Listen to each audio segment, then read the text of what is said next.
edital para a escolha dos novos conselheiros tutelares de São Gotardo foi aberto pela Prefeitura Municipal. A nossa equipe conversou com Sidney Miranda Fonseca, que falou sobre os detalhes do processo seletivo. Estamos aqui com Sidney Miranda Fonseca, presidente do Conselho Municipal dos Direitos da Criança e do Adolescente, que irá falar sobre o processo de escolha dos novos conselheiros tutelares. Olá, Sidney, muito obrigada pela entrevista. Antes de mais nada, eu queria que você esclarecesse para os nossos telespectadores o que é o trabalho do conselheiro tutelar. O conselheiro tutelar, ele exerce um munus público, né? É uma função de extrema relevância para a sociedade. A Constituição de 88, ela trouxe que é dever do Estado, da sociedade e da família, ou seja, de todos nós, a proteção integral de crianças e de adolescentes. Logo após a Constituição de 88, né, nós tivemos aí a edição do Estatuto da Criança e do Adolescente, que criou aí esse órgão, né, colegiado para fazer aí esse contato direto com crianças e adolescentes em situação de vulnerabilidade social, né, em situação de risco, e tomada de inúmeras medidas por meio das políticas públicas voltadas para crianças e adolescentes, tanto relativas à retirada do lar em caso de violação de direitos, colocação em família substituta ou abrigamento, acompanhar medidas socioeducativas, né, no caso da criança, quando ela comete ato infracional, né, que é aquilo que é equiparado a crime, quando é o adulto. Então, o Conselho Tutelar, ele, na verdade, ele é o principal mecanismo que a gente tem hoje no Brasil, em termos de políticas públicas para crianças e adolescentes, na defesa social de direitos das crianças e adolescentes quando esses são violados. E como vai ser feito o processo seletivo? Então, nós abrimos aqui a resolução editalícia número 4 de 2019, né, abrindo aqui o edital para escolha escolha unificada. Essa escolha acontece no Brasil inteiro, né, onde a gente vai aqui, por meio da participação da sociedade, nós vamos escolher novos conselheiros tutelares por um mandato de 4 anos, então de 2020 a 2023.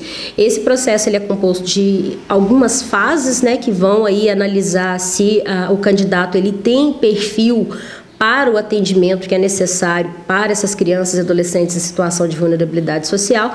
Então, a gente tem uma primeira fase, que é a fase aqui classificatória, que é após as inscrições, que a gente tem alguns requisitos, são importantes a gente falar deles daqui a pouco, mas a gente tem uma prova que é classificatória, essa prova constante de perguntas relativas ao Estatuto da Criança e Adolescente. A gente tem uma outra fase relativa aqui, uma avaliação que é psicológica, né? A gente tem inscrição, prova escrita, avaliação psicológica para ver essa questão do perfil, exames médicos, e aí então a gente passa para a fase aqui de eleição, que acontece aqui em outubro, né, no Brasil inteiro, onde todos os eleitores que estão aptos a votar nas eleições regulares podem votar nas eleições para conselheiros tutelares. E quantas vagas estão sendo disponibilizadas para conselheiros? São Gotardo hoje conta com um conselho tutelar, né? Todo município tem pelo menos um conselho tutelar. Então, o conselho tutelar ele é formado hoje por 5 membros efetivos e 5 suplentes. Então, essas são as vagas que a gente oferece, né? Com o processo eleitoral, aqueles que já haviam sido qualificados nas fases anteriores, é feito a eleição, e os 5 primeiros classificados são os membros efetivos, e do 6º até o 10º são os membros que são suplentes. E quais são os requisitos para participar desse processo seletivo?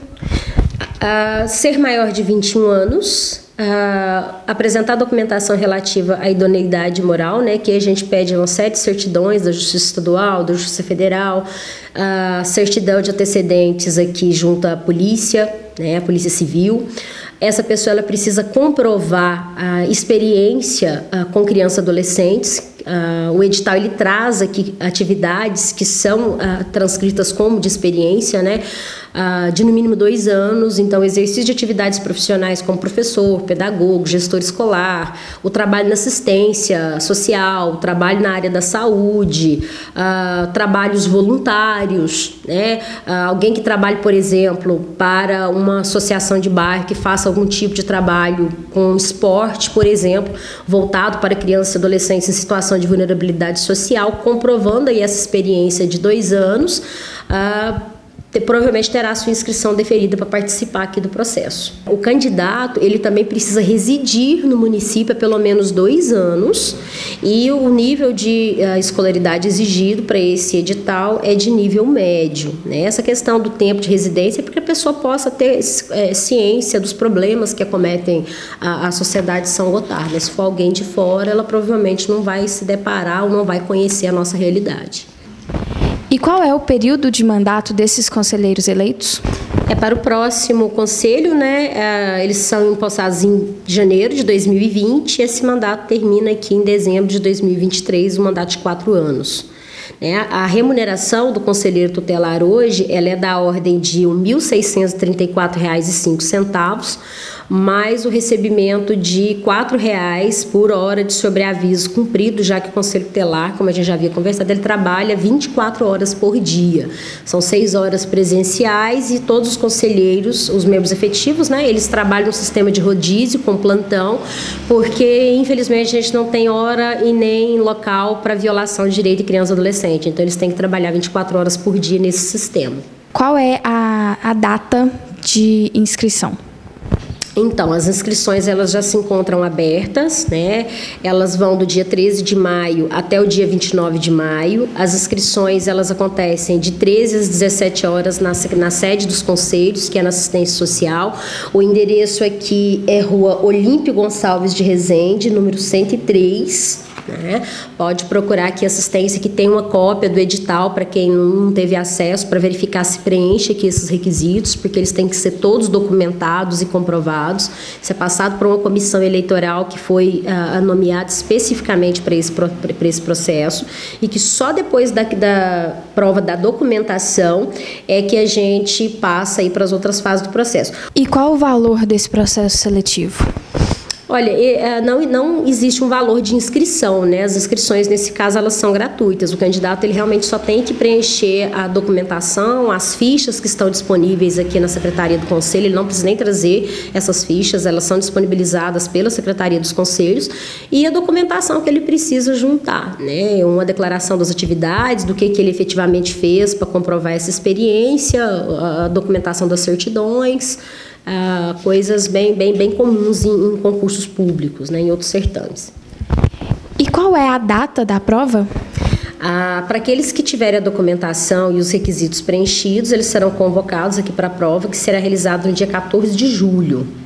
E o processo, né, ele continua com a prova, a avaliação, psicológica, né, e posteriormente pelo processo eleitoral que vai acontecer no dia 6 de outubro, né, unificado em todo o Brasil.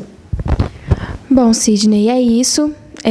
Eu vou deixar o microfone aberto para você agora, para você fazer o convite para a população que se interessar em ajudar as crianças e adolescentes em situação de vulnerabilidade para participarem do edital.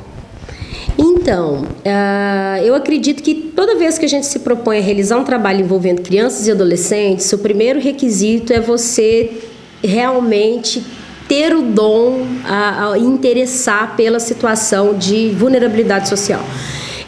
Não é qualquer pessoa que consegue levar o mandato até o final, porque o trabalho ele é um trabalho que é muito pesado, mas ao mesmo tempo é um trabalho que eu tenho certeza que traz grande experiência pessoal, né? A gente lidar com as dificuldades, com as mazelas sociais, com a pobreza extrema, com a miséria, com as violações de direitos, a pessoa ela tem que realmente gostar daquilo que ela se propôs a fazer.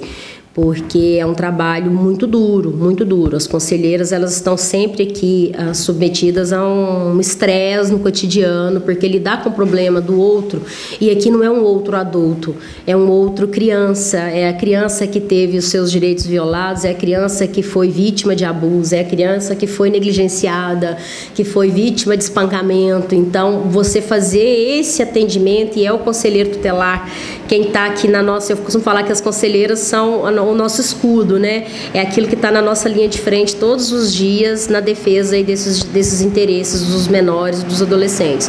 Então, que as pessoas que se interessem, né, que tenha aí, sinta no seu coração de verdade que tem o dom para fazer isso, procure, faça a inscrição, venha aqui, converse com as nossas conselheiras, né? Se quiser saber sim do cotidiano, as conselheiras, elas têm, a sede do conselho funciona na prefeitura para saber como que é o cotidiano delas, que é puxado, né? A remuneração não é ideal, a gente sabe que não, mas dadas as limitações orçamentárias que a gente tem, foi o valor que a gente conseguiu chegar num consenso com o município, mas é um trabalho que vai trazer muitos frutos pessoais para essa pessoa. Ela vai crescer e ela vai aprender muito e talvez valorizar, né? Acho que principalmente a maioria das pessoas é muito abençoada, não sabe. Talvez quando a gente lida com um problema alheio, um problema de criança, a gente percebe talvez o quanto nós somos abençoados e o quanto a gente pode fazer pelo outro. Acho que se doar principalmente.